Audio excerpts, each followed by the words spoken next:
Hi everyone, welcome to this fortnightly Tools for Frontline staff session. We've got three presentations today. We've got Helen here from Bags of Taste. Nathan is here doing some research on behalf of the DWP around the HSF, and Tara is here to talk about some training for parents of children with SEND. So I'm going to pass across to Helen. So welcome, and yeah, please start.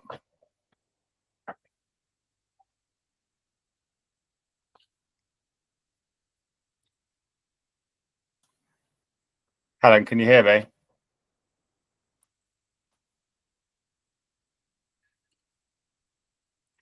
I think Helen said she was having a problem with her camera, but I thought you would be able to hear me. I'm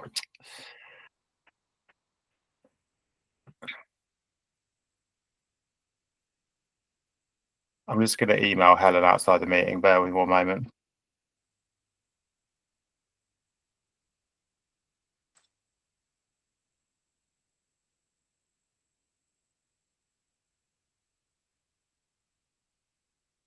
If Helen isn't able to get on first, would either Nathan or Tara be up for going before, and then Helen might. Oh, is Helen in? Helen in. I'm happy. Hi, Helen. Oh, you're on mute, Helen.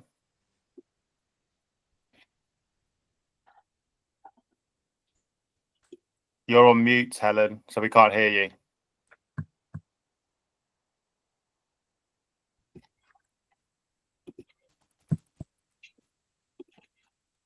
Oh no. Tara, do you want to start us off, and we can come back to Helen when she's got the text sorted? Yes, more than happy to. Right.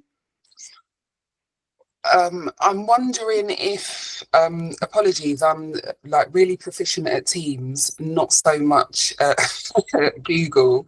Can I share my screen? Yeah, if you go down to the bottom and you've got the buttons along the bottom, there's a button with a square with an upward facing arrow in it. Next to the emojis, you've got the emoji, the smiley face to the right, and the camera to the left, and in the middle, yes. There you go, got it. Oh, you're in. Yay! Ooh, first time. It's a bit. It's not very clear focus though. For some reason, it looks quite out of focus. I'm hoping that's not my eyes. Does it look out of focus? Yeah, it does a bit. Can others see it? Okay. Oh, great to see you, Michael. Can you see that clearer? Yeah, that's clearer. What about that? Yeah, it is a bit. Is it a little bit blurry for anybody else? I mean, we will be able to include it in the newsletter for the detail of it, and you're going to go through it. But no, that seems better now. It seems to have sharpened up a bit for some reason.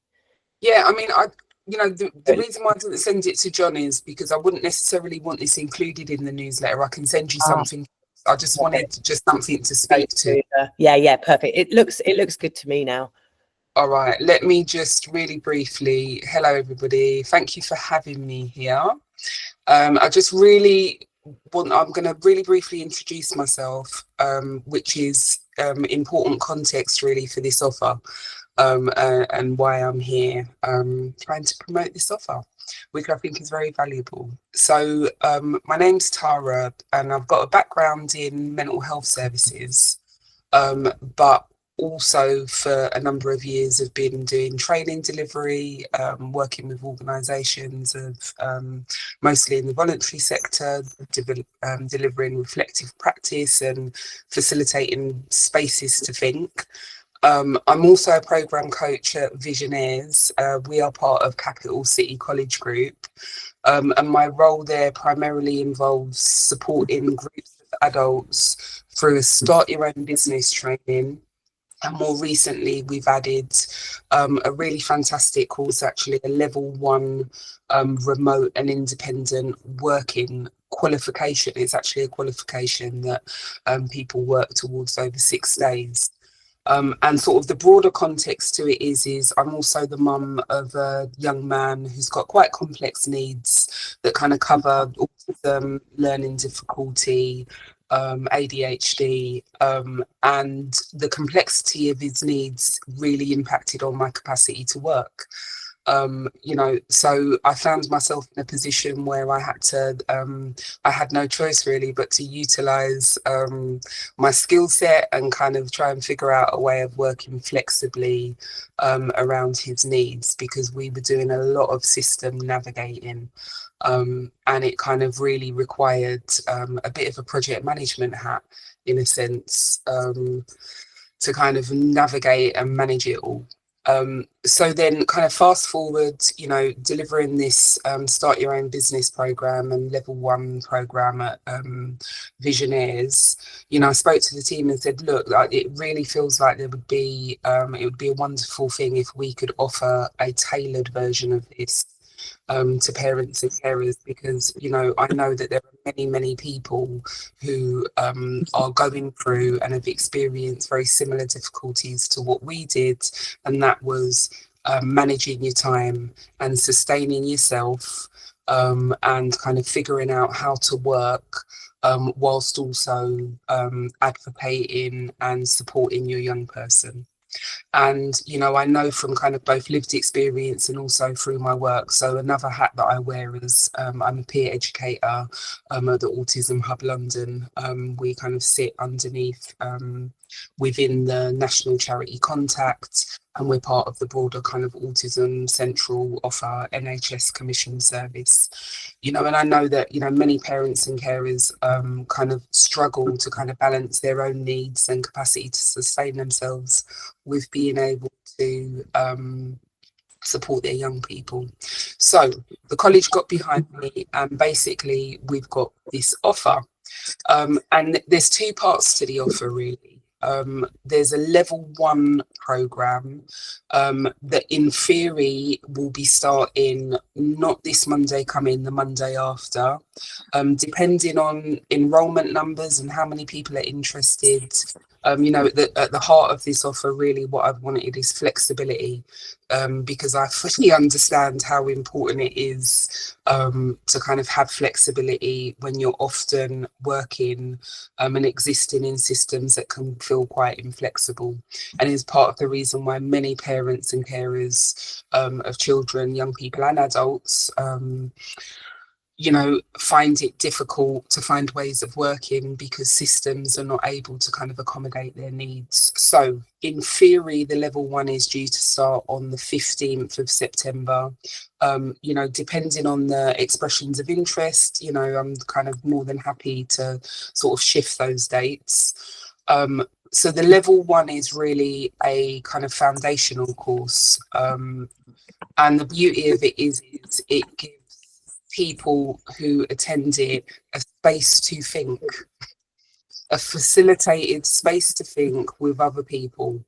There is kind of a series of units that we work our way through over the 6 days, and hopefully you can see on the screen. I don't know if I can get, maybe if I do this, I think it's gonna throw things off a bit for me and my view. But essentially there are, in a nutshell, there are 6 units that you work through, one of which is having space to just think about and look at how the world of work is changing around all of us, and how there are new ways of working, and there are ways of working remotely, and there are ways of working flexibly and independently. So we spend a little bit of time looking at that. We also think together about the pros and cons of self-employment. And then we move on from there into diving a little bit deeper into kind of your own situation, and your own legal status, what might work for you. And we look at the different types of independent and remote working environments. And then we have quite a big space for people to kind of do a review of their skills and experiences. And many people have skills and knowledge and experiences that could be utilized creatively for work, but they may not necessarily have had any space to think about that. And that, that's the hope of this offer really. And then kind of thinking about how you might best present yourself and skills that perhaps you didn't even realize that you had. And then we do a bit of practical work around setting up profiles and kind of actually practically presenting yourself quite well, and look at pitching, and then very briefly kind of touch on what might be needed to build a sustainable career as a freelancer or an independent worker. So that's a level 1 program. And as you can see, and hopefully I've just kind of given you a bit of a taste, it is quite broad brush and is sort of designed to be an introduction to a new way of working. The follow-on course, which is starting on the 5th of October, it's fully remote, it's online, 1 day a week within school hours. I mean, both these programs I've kind of set up to be delivered within school hours, with a gap either side of the school run, to enable people to not feel stressed. You know, transitions can be very, very tricky. So the follow-on Start Your Own Business program is really an opportunity to drill down on an idea that may have grown and flourished during the level 1 program. You know, in delivering these courses in the past, that's often what happens. You know, people come to the level 1 just kind of, you know, they just attend really and don't necessarily have any ideas in mind. And over the course of the level 1, one idea might start to kind of take shape. So the Start Your Own Business program basically is an opportunity to work your way through a business plan. And that's indeed what we do with participants. They get given resources, tools, we do exercises together online, and they're all designed to kind of build a fully formed business plan.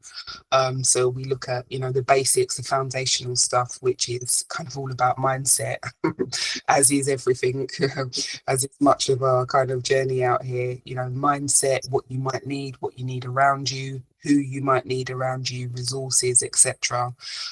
Spend a bit of time looking at finances, managing the money, pricing, and particularly, you know, pricing a service kind of based offer can be really tricky. So we sort of have a bit of a formula to facilitate thinking around that. You know, I may have an idea in mind that I'm, you know, worth £10,000 a day. The market might not agree with that, but there are also factors that we need to take into account to ensure that, you know, our time, you know, in kind of selling our services, it is sustainable over the long term, and it's something that we can afford to do over the long term. And then we look a little bit at marketing, networking, which is really important, and then the final day is an opportunity for participants to present their business plan and to get feedback from their cohort that they've been with. And we also more recently have brought in Grow London, who are able to offer ongoing support as well after the end of the program. That is a little bit about both of the programs. And I mean, look, these are essentially, you know, my hope is that this can get in front of enough people who might be interested. And even if people are interested and might not necessarily be able to attend at the moment, you know, I'm kind of collecting sort of a list of people who might be interested in future offers of this nature as well. You know, and the hope really is, you know, it's for me, you know, in my work, working with groups, you know, across many different settings, you know, the value of being together with a group of people, you know, and a supportive space sort of being forged between us, you know, is huge. And kind of the connections and learning that happen, you know, within the Start Your Own Business and level 1 courses between group members is just as valuable, I think, as actually, you know, what's on offer through the courses. You know, also the hope might be that it's a space for people to perhaps develop confidence, have some space to think, network, explore their skills. And, you know, very practically, the level 1, there's a portfolio of work that gets completed. People who successfully complete that portfolio of work get 1 year's free membership of the Institute of Entrepreneurship. an enterprise, which is an added bonus because it gives kind of access to additional resources as well. And the start your own business, you know, is an opportunity to actually complete a business plan. And I mean, we've had alumni from our course go on to secure funding. I mean, we've had somebody secure £250,000 funding, imagine, from a business plan kind of put together through the Start Your Own Business course for a very wonderful creative idea that they had. So yeah, that is in a nutshell a little bit about the offer. Please feel free to ask me any questions. And also, if you're interested in hearing more or connecting and having a further conversation, you know, as Jenny and John have mentioned, you know, there's a facility here for us to share details. You know, do feel free to get in touch. Thanks, Tara. Great presentation. Sounds like an amazing offer as well. Does anyone have any questions for Tara?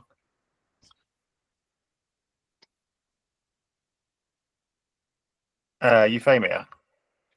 Hi, Tara. Excellent opportunity there for a lot of people. So is there any age group restriction that it starts with, or over 18 people? So they have to be over 18, yeah? Oh, over 18s. Okay, thank you. Thanks, Euphemia. Any other questions for Tara? What you might have said this in the presentation, but what's the easiest way for people to sign up and have you got a link to like the website? I do. Do you know what? It's a really great point. I have a link to an expression of interest form. Right. And I will put that in the chat. So that is kind of sort of the easiest way. I've also the flyer that apologies if it was quite blurry. That's a flyer that I've been sending out by email. So if you know that there are people that may potentially be interested, again, like let me know. I can forward you the flyer. Yeah. And the flyers, you know, I've made it as easy as possible to just click on the flyer, and it takes you straight through to the expression of interest form as well. And once parents and carers fill out that expression of interest form, I then contact them by email, tell them a bit more about the offer. And yeah, we kind of then have a channel because they have my email, and we've kind of got a channel to stay in touch. So I'll put a link to that in the chat now. Brilliant. Is that the best thing for us to share in the newsletter then? Yeah, if you the flyer, I don't know, is it possible? Yeah. I don't know how, you know, if you share the flyer and then I'll also put the separate link, even though the link is in the flyer. Yeah. Because I, you know, am distrustful of technology. I think having a having an additional link is always helpful, right? Perfect. Sounds good. Thanks, Tara. Jenny? Yeah, I was just brilliant presentation, and I'm so pleased that you've been able to present to this group, because I know that there'll be those on this call, but those that the newsletter goes out to as well, and the recording. So and I can see we've got a family community coach on. We've got Jennifer Watts, I think, family community coach, who introduced herself in the chat, and someone who works for City and Hackney Carers. So I guess I was curious about whether they thought that this would be an offer that those that they were working with might find useful. And then my second question, I suppose, was just thinking about parents who are in this position who might feel nervous about joining a group. Maybe they feel a bit anxious or wondering if it's for them or not. Do you have any advice on how people that are working with someone in that position and they really think it might be helpful to them, how you might sort of go about kind of reassuring them that it's, you know, going to be a space where they can feel comfortable, even if they haven't thought lots about business, or, you know, if their mind's been on other things with their child. And I guess, is there an opportunity, if there's somebody who is really anxious and worried about it, to sort of have a chat before entering the group? Because I know that sometimes that can really help break down some of those barriers and reassure people that it's a space for them, or that, you know, so it's a couple of, Yeah, definitely. Look, you know, this is, you know, part of the reason why I really kind of wanted the college to get behind it, which they have, is, you know, that I think, you know, certainly for me on my journey, and definitely kind of sort of the ethos behind the Autism Hub, the peer educator service, is kind of born out of the same understanding that being in a room with other people who may have experienced similar difficulties or challenges, dilemmas, dynamics to what you have. Everybody's story is different. We're all on our own journey. That said, you know, I've found spaces where I've been with other parents, carers, incredibly nourishing and just helpful and validating.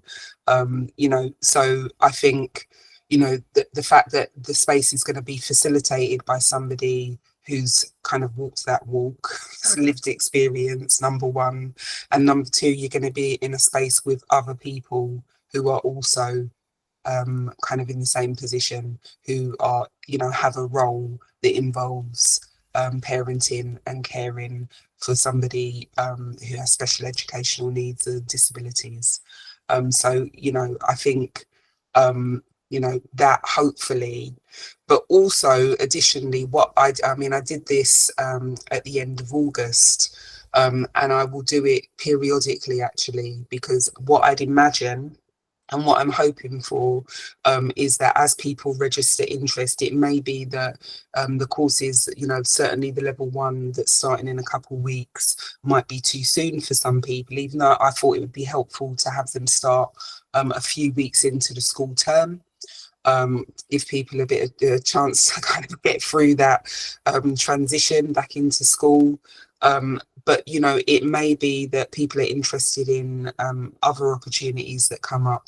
So at the end of August, I had an info session and kind of just, you know, had a space where people could jump on a call and just ask questions. You know, I spoke to them about the offer. They could meet me, you know, and see me and get a little bit of an insight into, you know, what a space held by me looks like. And kind of feels like. So, you know, I'm more than happy to do that, and definitely more than happy to answer any questions. So yeah. Thank you. That's a great suggestion. And I guess if enough people, sort of on this call or who get in touch think that'd be helpful, then a brief sort of online info session to kind of generate some. Definitely. Brilliant. Thank you. No worries. Right, I'm gonna put myself on mute now. If there's any more questions, please feel free, but also feel free to get in touch. But I'm also gonna put the link to the form. I'm looking for the smaller link, which is why I haven't put it in. I didn't want to send a really long link into the chat. I've got a shortened link which I'll send in a moment.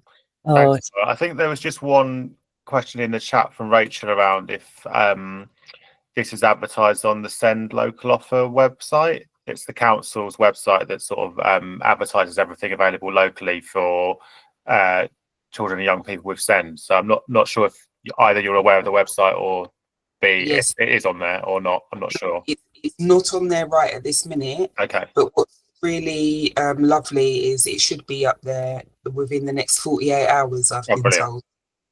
Oh, so, perfect. yeah. And Hackney Carer Centre, definitely, I would be more than happy to do that. Beautiful. Yes, and it's also, I've been speaking with Hayden at, I think it's the Hackney Parent Carer Forum, but I'll email you, Hackney Carer Centre. Thank you.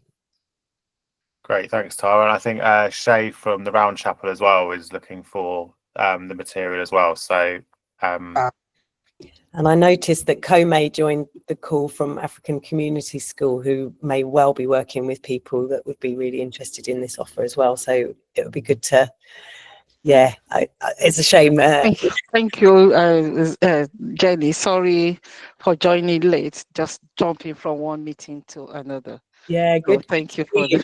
Look out, maybe we'll forward it to you separately as well, Kome. That would be great. Yeah. You missed the presentation. Yeah. But yeah, Kome meet Tara meet. Hey, Kome. Hello, Tara. Yeah, nice to meet you, Tara. Yeah. Likewise. Yeah. Likewise. Fab. Thanks, Jamie. Thanks, Tara. Does anyone else have any questions for Tara while she's here? No. Okay. As Hopefully we can fill this course up and yeah. make use of this opportunity between this. Yeah, people on the call. But come back and let us know how it goes, Tara, and let us know what's happening next as well, because it's really really helpful to know about it. Definitely. Thank you. Nice one. Thanks, Tara. Okay, great. Let's move on to our next speaker. Helen, are you ready to go? I am, but I can't put my presentation on because I'm on my phone. I don't know. I updated my computer yesterday, and it seems to have done something to the camera. So I'm not techy enough to sort it out. So I'll try and explain what we do just by chatting to you. Can everybody hear me all right this time? Yeah. It's Can a you little hear bit. me? Yeah, it's a little bit muffled, but I think probably good enough. Okay, that's good. Apologies for this. As I say, I'm on my phone.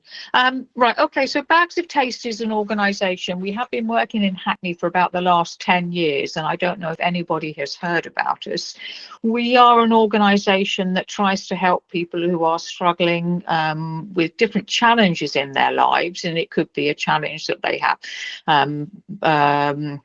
They have poor health, they either have some mental health issues, they are struggling with their food budget, they are single parents, they're on benefits, they are finding it very difficult to manage their money. So the way we work is that we try and identify these people by asking organisations such as yourself to refer people to us.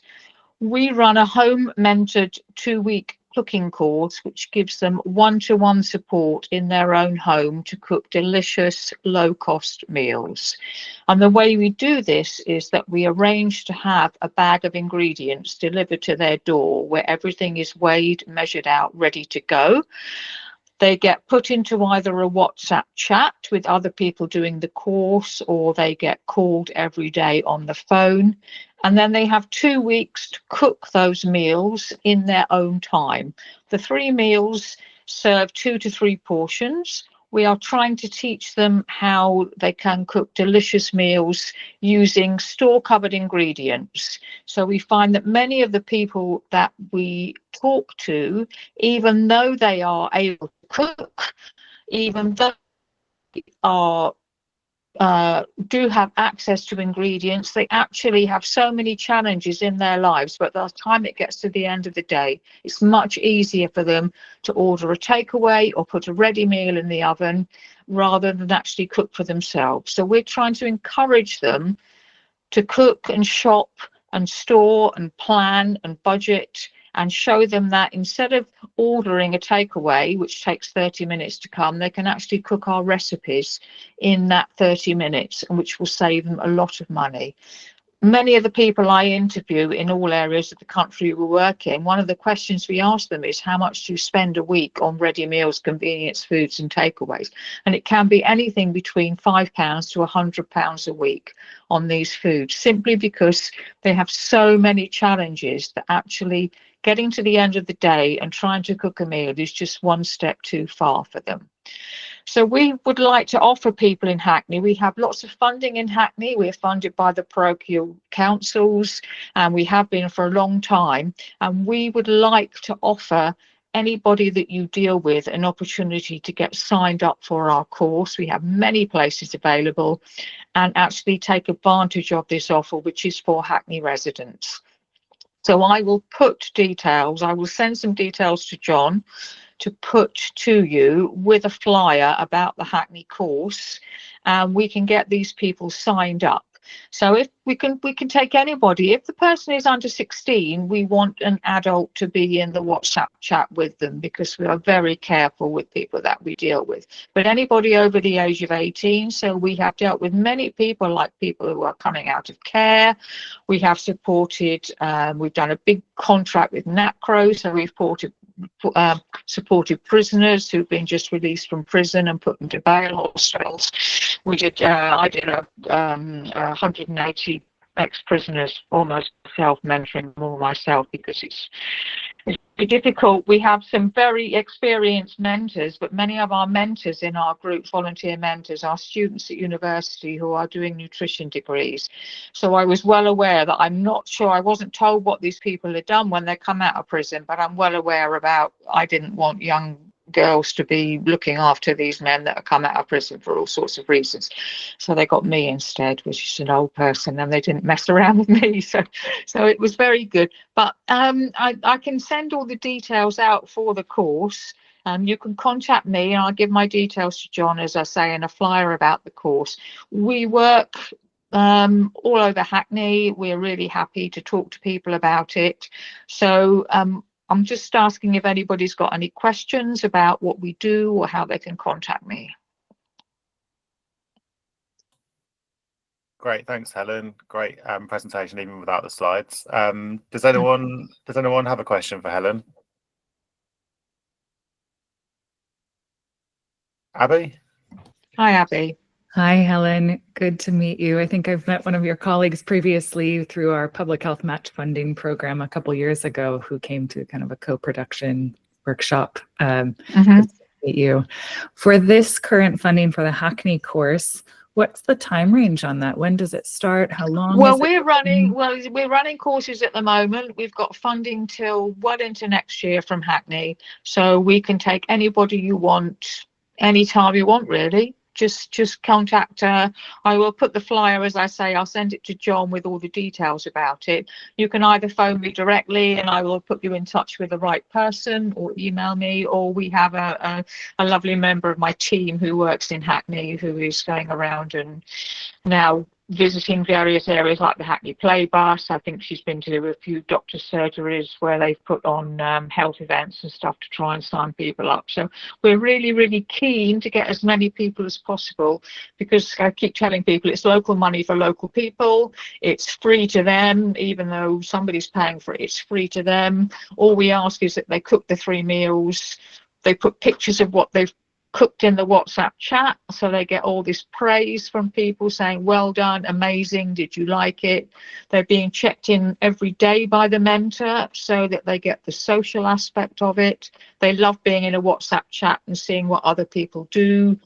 Once they've completed, we phone them for feedback, we send them a certificate, we get their children involved, and then we have a follow-on group where they can access another 80 recipes and get support in that, all of which cost less than £1 a portion. The recipe, the WhatsApp chat contains YouTube videos so they can watch the recipes being cooked. So it's not just the written recipe, they get access to a video, so that if they have English as a second language or they have lower literacy skills, they can actually watch the video in there. So all the support is there. As I say, we've supported people who have physical disabilities. So we can just we can talk to people. We can if you message me, I'm very happy to make a presentation to you once I get my camera working again, and do a bit more work on that. But as I say, I think many of you there will be dealing with people that we could potentially help and support. So please use our service. Great, thanks, Abby. Thanks, Helen. Does anyone else have any other questions?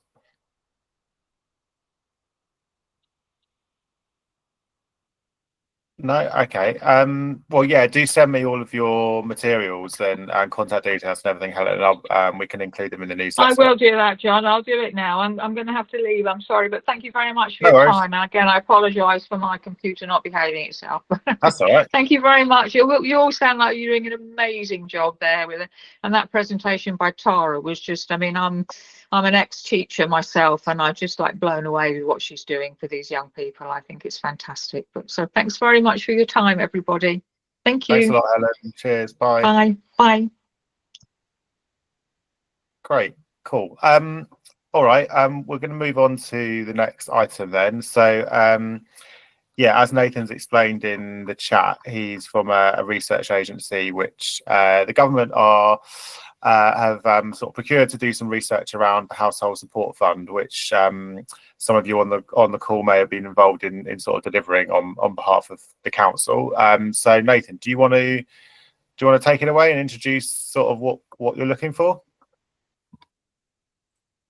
Yeah, I've made a slide. It's very brief, but I'll just share that so everyone can get a bit of context into. Sorry, it's just loading.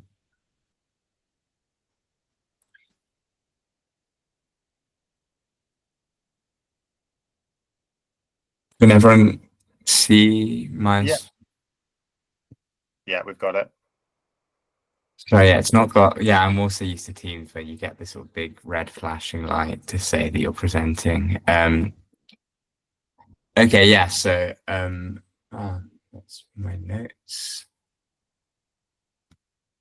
Yeah, so like John just mentioned, I work for an organization called Varian, and we conduct.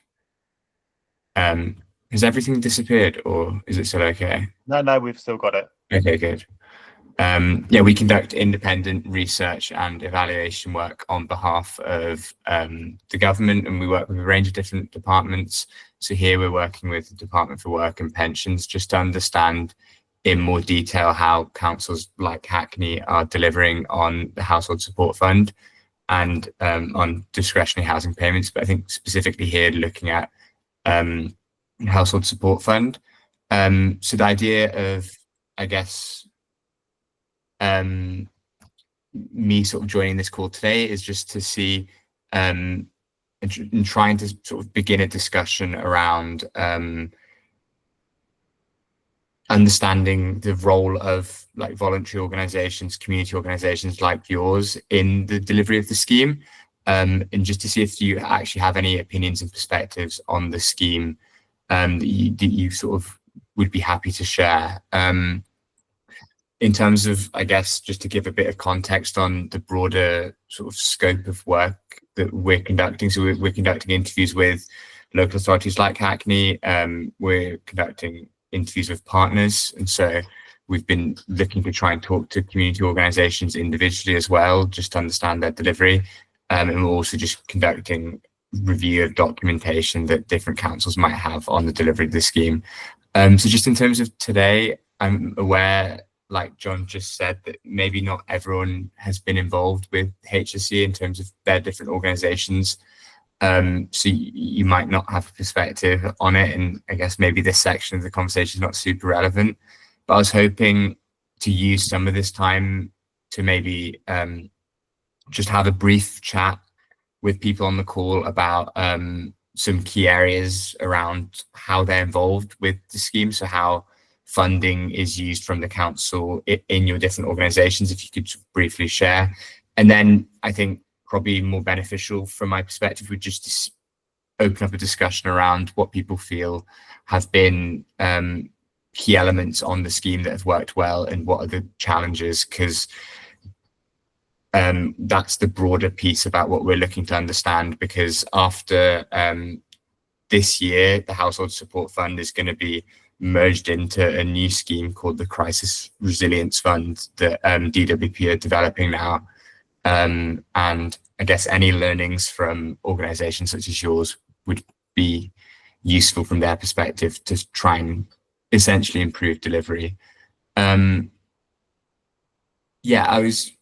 I guess I'll just stop sharing and maybe I can try and, obviously it's probably quite difficult because there's quite a lot of people in this call.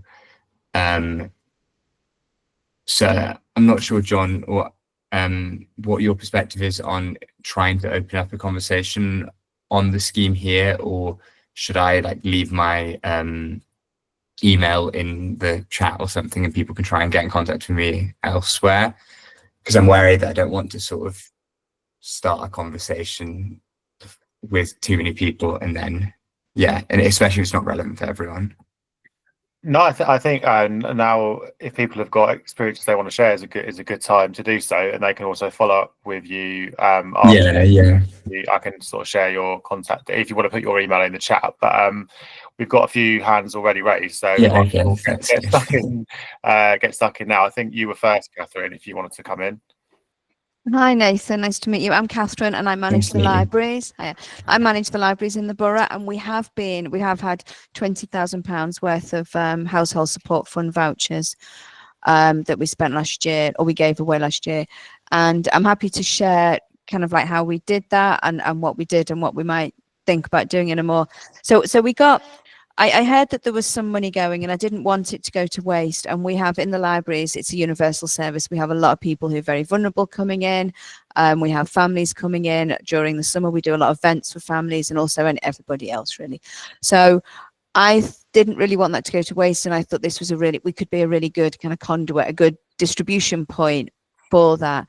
And we started off with a kind of very open kind of like, we've got £5, we spent it on Sainsbury's vouchers, people could get a meal deal, and that it got a little bit out of hand, if I'm honest.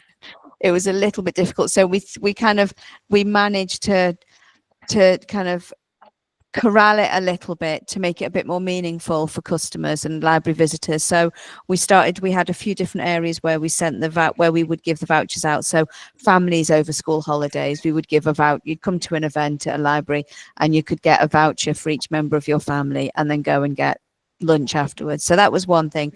We also have a weekly refugee hub in one of our main branches, and people come in. It's a drop-in session, and people come in and take, and we can also hand out a voucher at that point, so people can get a voucher each week that they attend, and that works really well.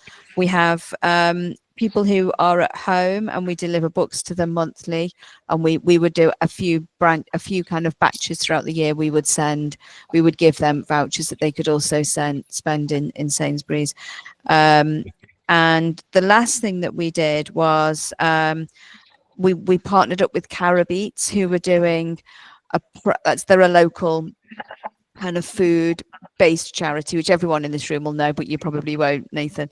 And they are doing a specific program with Afro-Caribbean men and getting them to be healthier eaters. So we said that if they do their kind of their teaching and their sessions over at the Carabeats Centre, and then they would come to a library and get £10 a week every time they were part of it, to put towards, to encourage people to go to buy like healthier food, which is quite often perceived or is more expensive than other food. So that was a thing, and we haven't done a review on that yet, because that's still that's kind of just completed now.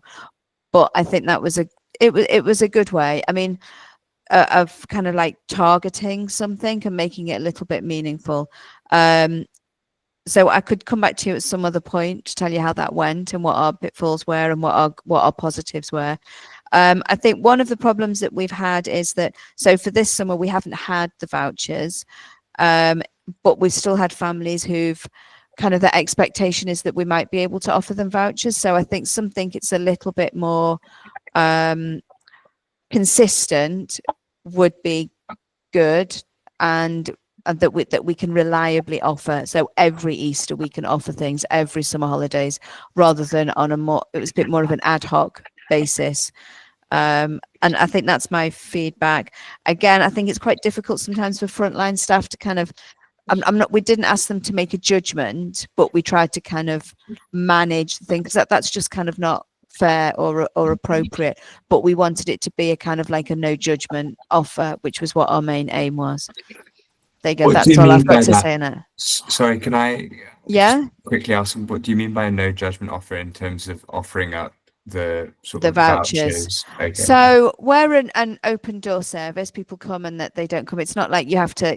So we would take limited amount of information. So people under 18, a person who is disabled in the household, and people who are older. So some of our sessions are automatically fall into that. So all of our children's sessions, all our family sessions have children. So that's really good. And CLS, all of our community library service customers who are housebound people, by and large, they are automatically kind of eligible for this. But we didn't want to get bogged down in that eligibility, and sometimes people would come in and say, but I've got another 2 children at home, so I want more vouchers, and we'd be fairly open and flexible with that, and the thing is, libraries are a very welcoming space. Anyone can come in. You don't have to spend money when you come in. You can sit down and do your thing, or you can ask for help. So it's I think that we're a good space to do that with. Does that answer your question, Yeah, no, it's useful to get that clarification. And so I'm aware that Euphemia, you've got your hand up. If I could Yep, just ask okay. one sort of further follow-up question, Okay. sorry to you actually. And I don't know if this might, someone else might have a perspective on this as well, but you mentioned like using like how you made like sort of wanting to target support with some of the funding. I was just wondering how you kind of make decisions around targeting. Did you use anything around data, or is it more just like using your understanding of I guess the local area Of the service? and Yeah, the community? a little bit of both. I mean, we have a lot of data, but we have programs that target certain groups, and we knew what the target groups for the household support fund were, and we knew where there was a good an immediate match there. So as I said, children's or the refugee hub, or so children in school holiday. I know from my experience being a library manager for some years that children do come into the library and sit there, and they don't necessarily leave to have lunch. So it's and I think COVID probably brought that to more people's attention, but we've always known that in the library service, and so that was one thing that I thought the cost of managing a household budget during the summer when your children may not be getting their free school meals as they normally would. So that was one thing that I just know that, and we just know that as a service. But yeah, we know who we're targeting with our programs, but they're all drop-in and they're all kind of free. So already we're inviting a lot of people in.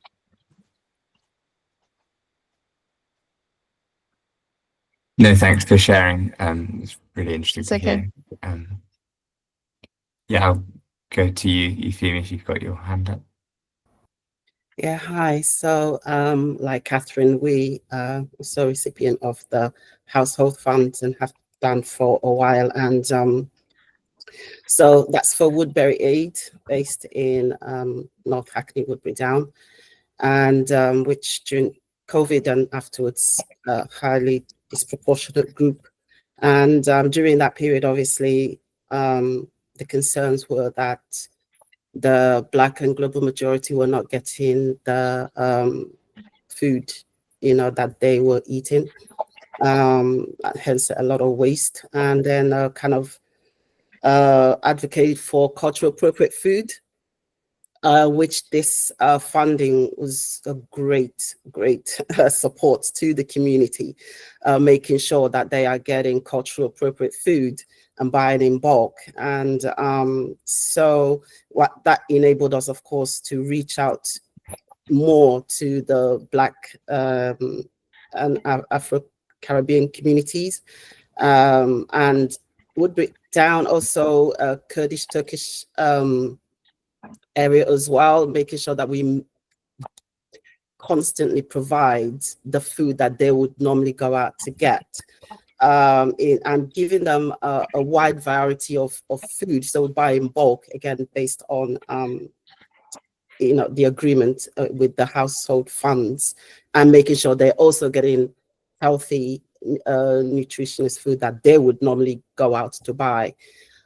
So for us, the good thing about that is that they are getting the food that they will normally go out to buy, and they're getting that with this support. I suppose the bad or challenges that we meet on that side is that it's high demand, extremely high demand, and the cost is extremely high for cultural appropriate food. For example, when we started, you can get a box of yam for £28. Now is £70 per box, and you will get between 9 to 11 tuber of yam inside the box. And with the community that we support, if we have 60 people, 11 tuber of yam is not going to go around. And then I have to now make the decision of, okay, this is what they expect and want to have in the shop, but then there's not enough funding to go around. And the funding I then have, I have to make it stretch to last. So you weigh all these out. And then, of course, for example, I think 2 weeks ago, I limited it and bought 2 boxes of yam. When I got the invoice, I think that's when I saw the shock of the bill, and I looked and it was £140. Like, what? I'm like, it was not funny. And then you get the plantain again, that used to be 20 something pounds, is now £40 per box. So it's really, really, really expensive.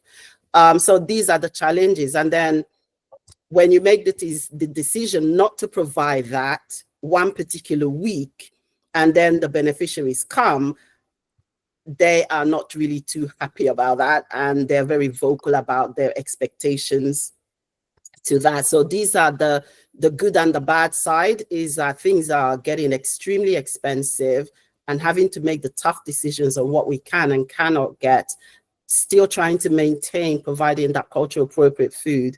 But the funding has been an amazing support. Like, when the government spoke during that period saying that none shall be left behind, for a lot of the Black and global majority, they were left behind. But this work that Hackney Council worked on with the cultural appropriate food and the household funding meant they were included and felt they were being heard, and the food is being provided for them. Which then opened more doors for them to come forward with the stigma that goes with not coming to organizations like ourselves, but that trust that was built over a period of time, and then being able to provide this food to them opened up more doors to other statutory support that they could get from us. So these are our experience with receiving this funding that opened up more doors to reach out to the disproportionate groups in our community. So thank you, Hackney Council, for that. Yeah, it's really interesting to hear, and I think that point around building and opening doors with communities is something we'll try and definitely reflect in our research. And yeah, because I think it's sort of something that's consistently come up, and that's a positive in some senses to hear. If I can just quickly follow up on, like you mentioned, that element of the high demand amongst the local community for now, I guess, this service. Has there been anything you've done specifically to try and like counteract that, or yeah, are you doing anything in response to that demand, or is it just trying to provide as much as you can? So again, the funding is very limited, and for us to be able to focus on the most vulnerable and those in need when we have to make these tough decisions, we have an application, to collect data to be able to know when we have to make these tough decisions and still provide to those families. Who are we looking at? And by receiving this data, we have that, and we're able to focus more on those that are most vulnerable and in need in our communities. And we explain all the time, which I think is very important, being very, very upfront and honest with your beneficiaries.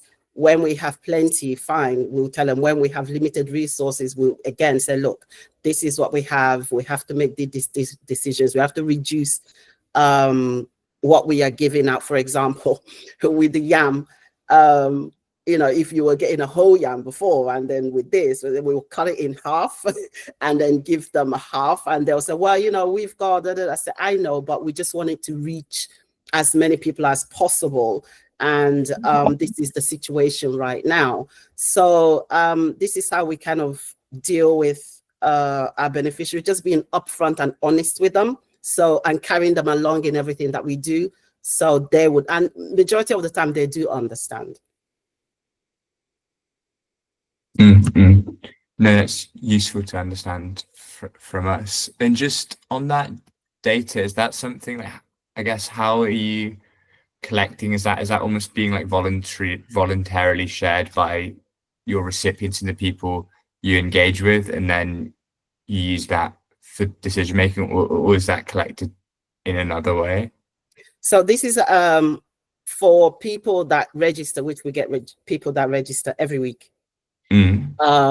if it's your first time coming to the community food shop. So we'll give you an application form that you'll fill out. And in that application form, we ask several questions to them, you know, collecting perhaps the tenor, different information that we're collecting, that which will then make us know what further services perhaps that they're going to need. So for example, we may ask them question about if they need help with a debt or energy bill or stuff like that. So that will enable me to know that, okay, I can signpost them with whatever other offers that may come up, and not just food, but other things. And also whether they are working, unemployed, pensioners. It helped me to know how many elderly people that we're supporting, how many single parents, how many people unemployed. So, you know, these help us a lot to be able to tailor our support for the people that we provide food for. Yeah, no, thanks for giving that extra information. I just thought I'd open up to the rest of the group if anyone else has anything to share, any sort of perspectives on the scheme, challenges or things that have gone well, or just want to sort of say what they've delivered as well on the scheme.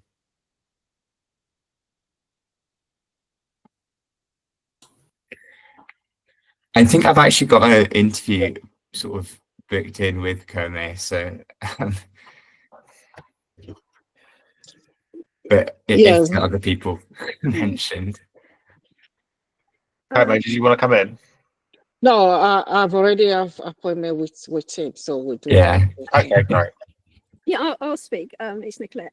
Yeah, I think we've used our funding to buy food. So rather than give out vouchers to individuals, we've used the fund to buy food for the food bank, because we took the view that a £25 voucher would just feed someone for maybe a family for a day, whereas if we used a £25 voucher, we could give food to 10 or 15 people.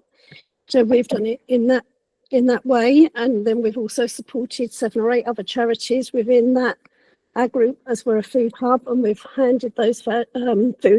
So we're buying in bulk, and we're supplying other charities with the bulk food we buy from the fund. And again, like everybody else, we take data, we find out how many are in a household, any disabilities, any additional needs, and then we signpost to support around benefits, heating, employment, and disrepair and things. So it's a whole and holistic approach, because an entry point for most people is food. If you haven't got food, you can't live. But there's normally more, bigger issues than food. Not that there is a lot of bigger issues than food, but people have other issues. So again, food is an entry point, but then from that food and being able to buy food for people gets them the other help they need. If that makes sense. Yeah. Sorry, I was just taking notes. If I clicked a bit distracted for a second. Yeah, I'm losing my voice. I like the quote of food as an entry point to getting people the help they need. So I just wanted to note that down. So if Catherine, you've got your hand up. Yeah, I've just got one comment which I would really have liked to have done kind of more of, instead of buying like kind of funneling the money into Sainsbury's, a big kind of corporation. It would have been nicer to kind of be able to find ways for people to spend money in their local shops, or down Ridley Road Market, or down the other markets in Hackney, to kind of keep the money in that in the ecosystem of Hackney, really, the local, the local shops. And I think that would fit kind of nicely with Euphemia's point about kind of culturally specific food as well. I just couldn't figure a way to do it, to be honest. And I can't really store food. I've not really got a okay, Jenny, that looks interesting. Maybe if we do something similar again, I'll have a look at that. Yeah, I mean, I know some libraries up and down the country have things like community fridges, which is something I've kind of looked at, and I've kind of thought about whether that is, and that's where people can drop food, or we could get food donated and people come and collect. I mean, I suppose there's kind of health and safety things, but they're not insurmountable to kind of manage. And some libraries may just be better laid out to get that. So yeah, no, that's just some thoughts that I'd like to develop at any future programs in that way. Yeah, I think like having sort of government programs have those like links to, and like having that sort of more understanding around what vouchers could be used for local markets and local businesses could be something that can definitely be fed back on. Yeah, does anyone else have anything to share or any other thoughts to add? If not, I can hand back to John. I think what's sort of come through for me, I mean, I'm not fully sort of aware of what other local authorities have done, but I suppose because we've made the decision, or Hackney's made the decision to distribute the funding quite widely amongst a whole range of partners, it gives that flexibility in the way that the funds are used. So each partner or each organisation that's funded, or each council service, can kind of make a bit of a decision about what works best as much as they can for their residents. And I suppose, yeah, having even more flexibility around that, it seems to be one of the themes that comes through from these discussions for me. Yeah, does anyone else have anything they want to add? No, I think the creativity of everyone. I mean, these are just a few of the examples, but yeah, Nicolette, sorry. Yeah, I was trying to get something going with the Hackney Markets team at Ridley Road, where we could give out a voucher, which people could then hand in and use to buy fresh fruit and veg down in Hackney Markets, and it was a bit more than barriers, and I'm still thinking of a way to do it. But so use the funds, so we would actually then physically get a bill off of the stall holders, which we could pay at the end of the month. But it got a little bit bogged down in bureaucracy, so we're trying to think of an easier way of doing it. But sort of Dalston Ridley was well known for culturally appropriate food and reasonably priced culturally appropriate food, and I just thought of a way if we could use that money to spend it locally and spend it for food people needed, it would be a better way of doing it. But we've just not cracked how to get it done properly, but we're still working on it. Sounds like a really good idea, though, Nicola. If there's anything myself or colleagues in the team can help with in terms of the conversations with markets, then do let us know. Yeah, we'll do. Yeah, I think we just got a bit bogged down and sort of forgot about it, but I think it's something we should bring up again if the funding is still going to be regular and we can guarantee sort of a regular income for certain stores. It may well be that stores have to sign up for it. This was one of the things, stores had to sign up for it, so we knew who they were going to. But yeah, we're still thinking about it. So yeah, I'll be back in touch. I think it's a goer. Yeah, and I don't know whether, because Nicolette and Euphemia and Comey all sort of acted as a food hub at one point, didn't you, sort of through the pandemic, to support other local food groups, didn't you? And I guess some of the household support fund went into those hubs at different points, didn't they? I don't know if you want to talk about the hub. We're still a hub, so we support 7 or 8 charities a week.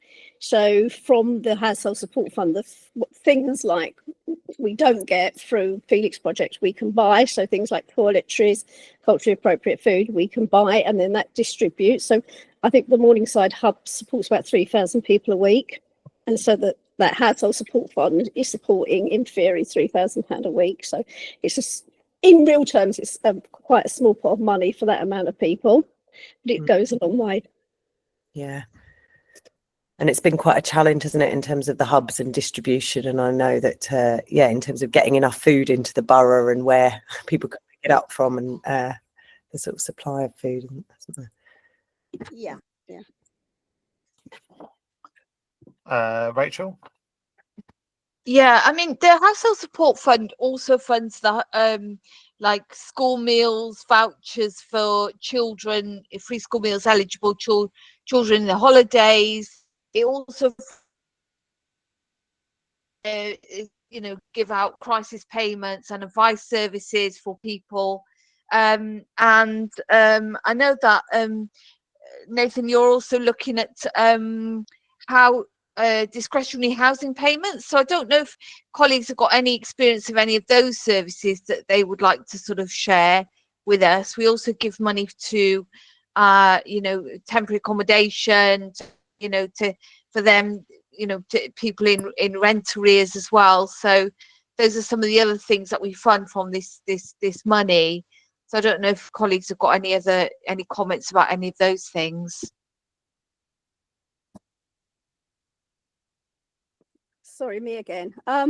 HAF is a brilliant initiative. I mean, I think without HAF, which comes from the Household Support Fund, and it feeds young people during school holidays, organised, young people would really go hungry. So we were running our provision with about a minimum of 80 children a day, all of whom we were feeding. We would never be able to feed that number of young people without this. And so loads would go hungry. And it also impacts on parents because, again, parents don't have to worry about their children getting a culturally appropriate hot meal. They know they're going to get one at one of these centres. So there's quite a few in Hackney. I know Comey does one, Euphemia does one. We all do these HAF projects. We feed children, we keep them engaged, we keep them off the streets. And without the Household Support Fund, we couldn't do that. So that's for me, that's the most important one, is feeding children and keeping them safe. Can I quickly sort of follow up on that, Nicolette, before I go to Comey? It's a different fund. Just on, so when I guess with the HAF aspect of HSF funding, is it then that the schools would then go to you in your organisation to then provide the food support from there, or would you be funded directly? Like, are you engaging with the council as well? No, we engage with the council because we have to put in an application to become HAF providers. So it's a direct delivery.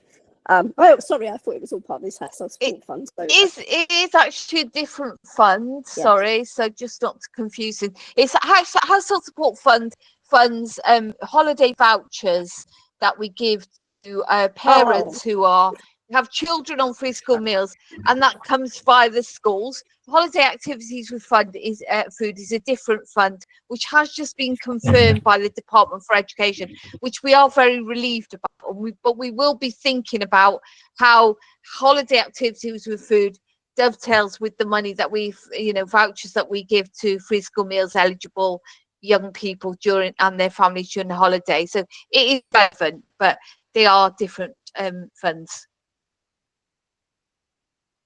Thanks for the clarification. Thanks, Rachel. Comey. Yeah, I think Rachel has already clarified that with the holiday we have and the voucher. From my own understanding, schools do send voucher to all children that are entitled to free school meal, and with the voucher from the council, what we normally do is to give it out to families that are in need. There's some families that they're not entitled to free school meal and they're struggling during holiday. So we ensure those families receive that, and also advise some of them to apply to see if they will be entitled to holiday voucher. So that's what we do.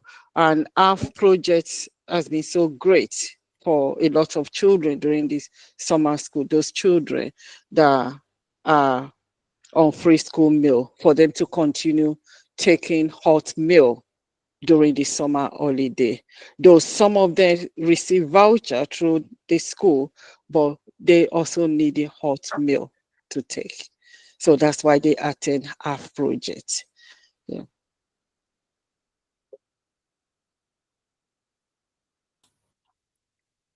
Thanks, Comey. Sorry, Nathan, did you want to come in there?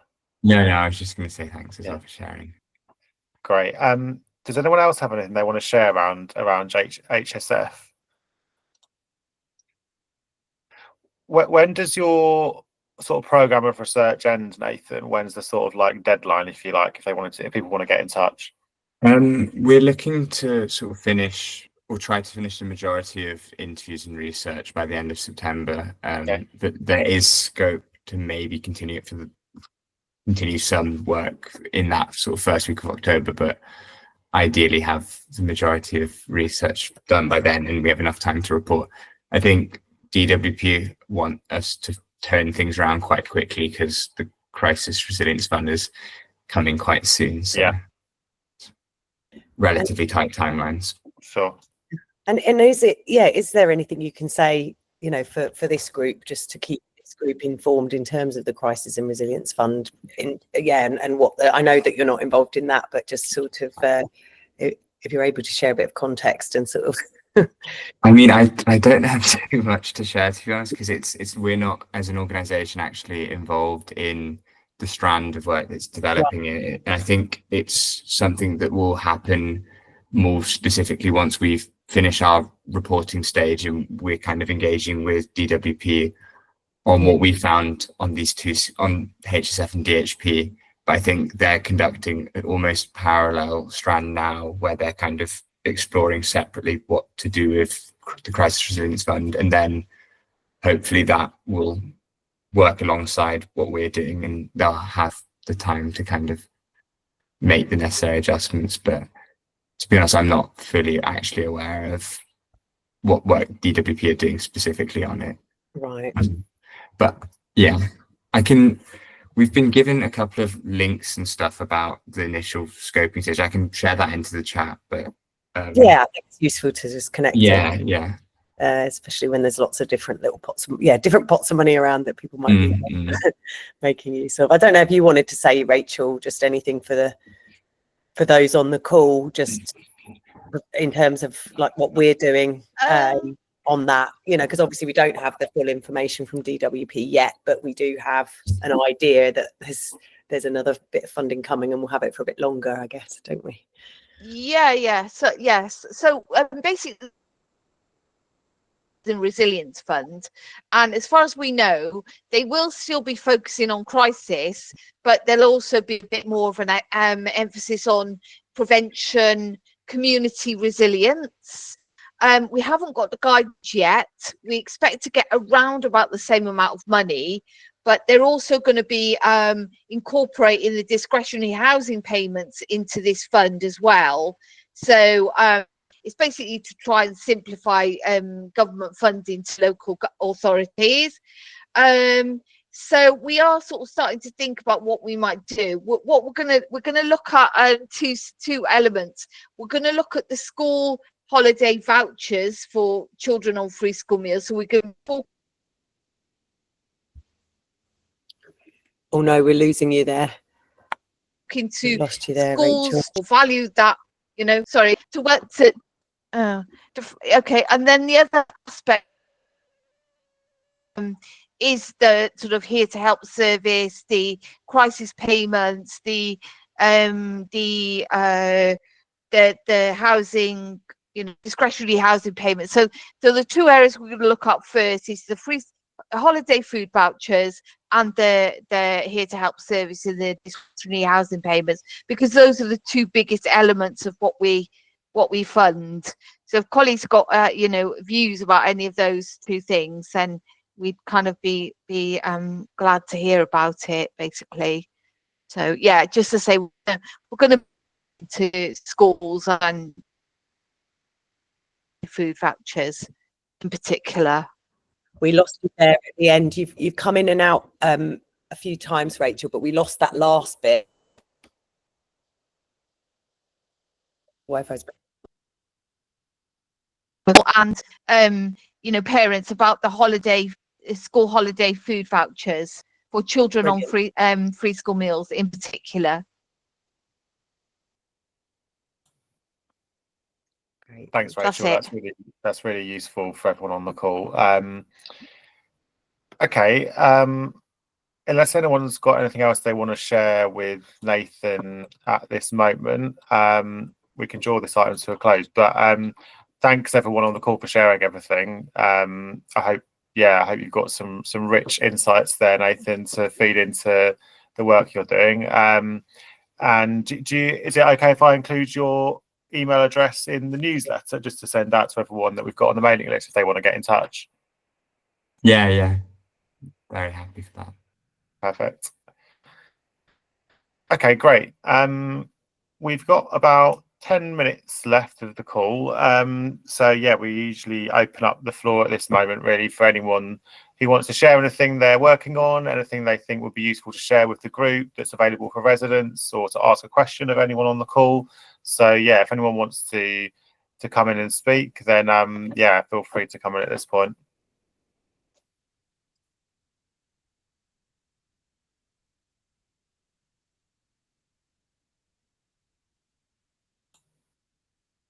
I think someone did post something in the chat earlier. Oh, okay. Was happening, didn't they? I don't think they came in to speak about it. Was it? Melanie Cartwell received discounted Lion King tickets for families with children. There's a link in the chat. That was the one I think I saw. Yeah. Does anybody else have any updates? Thanks for that, Melanie. Yeah. Any sort of updates on what your services are providing that others might want to know about, or people like to come and present at a future session, or questions of the group about where to get support on a particular issue? Nothing to share? Anyone you want to be connected to who might be in this space, or who we might be able to connect you to? Looks like we're coming to a natural end. Fantastic. What a great session. Thank you so much, everyone, for coming. Thanks, everyone. And I'll just say next in a fortnight, we've got Krista Brown is coming along to talk about the new co-create hubs. Molly Sweeney is coming from Groundworks to come to talk. So yeah, feel free to come along next time. Thanks, everyone. Thank you. Bye. It's great to be here. Bye, everyone. Thank you. Take care. Till next time. Yeah, so good to have you here, all of you. Thank you so much. Nice seeing everyone. Bye. Yeah, good to see you. How do I get out? Oh.